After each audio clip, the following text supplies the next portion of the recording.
یکم ذی الحجہ کے بعد ناخن اور بال کاٹنا. ذی الحجہ کے پہلے 10 دنوں میں بال اور ناخن نہ کاٹنے کی شرعی حیثیت کیا ہے؟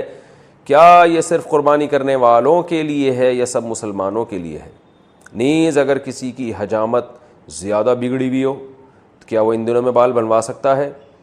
ذی الحجہ کا چاند نظر آ جائے تو حدیث میں آتا ہے کہ وہ شخص جس نے قربانی کرنی ہے، قربانی کا ارادہ ہے جس کا، ہر آدمی کے لیے نہیں ہے، جس نے قربانی کرنی ہے، جس کا ارادہ ہے، ظاہر ہے مالدار کا ارادہ ہوتا ہے، اور اگر غریب کا ارادہ بن گیا ہے، واجب تو نہیں ہے غریب پر لیکن وہ ارادہ کر لیتا ہے، تو اس کے لیے بھی مستحب حکم یہ ہے کہ وہ ناخن اور بال نہ کاٹے، یعنی چاند نظر آنے سے پہلے کاٹ لے اور پھر ان 10 دنوں میں نہ کاٹے، اور وہ جب کاٹے جب جانور کے گلے پہ چھری چل جائے. یہ افضل عمل ہے، بہتر عمل ہے، لازم نہیں ہے.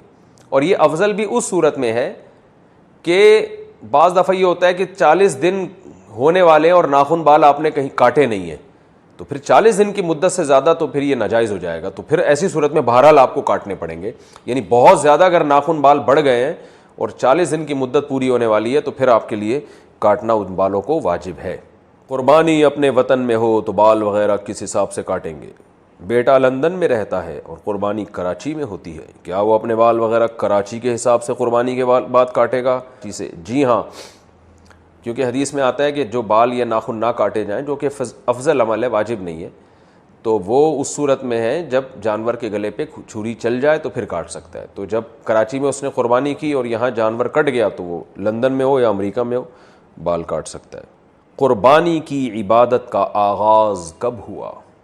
کیا قربانی حضرت ابراہیم علیہ السلام کے زمانے سے شروع ہوئی ہے یا اس سے پہلے بھی ہوتی تھی؟ نیز یہ حضرت ابراہیم علیہ السلام سے پہلے جو نبی تھے وہ کس چیز کی قربانی کرتے تھے؟ قرآن سے اشارہ ملتا ہے کہ قربانی حضرت ابراہیم علیہ السلام سے پہلے بھی ہوتی تھی مگر اس شکل میں نہیں تھی، وہ دوسری شکل میں تھی. اذ قربا قربانا فتقبل من احدهما ولم يتقبل من الاخر.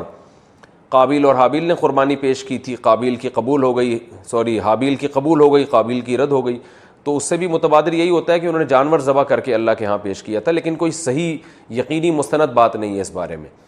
البتہ ابراہیم علیہ السلام سے پراپر اس سنت کا آغاز ہوا ہے، ان کو بیٹے ذبح کرنے کے لیے لٹایا گیا اور پھر انہوں نے اللہ کے حکم کو پورا کیا اور اللہ نے بیٹے کے بجائے ایک جانور دے دیا ان کو. تو ہم جو قربانی کی سنت کو پورا کرتے ہیں وہ ابراہیم علیہ السلام کی سنت کو تازہ کرنے کے لیے، ان کی سنت کو زندہ کرنے کے لیے. تو ہماری والی قربانی حضرت ابراہیم سے ہی شروع ہوئی ہے. البتہ قربانی یعنی جانور اللہ کے لیے ذبح کرنے کا فلسفہ ہمیں قرآن و سنت سے اشارہ ملتا ہے کہ وہ پہلے سے بھی تھا وہ.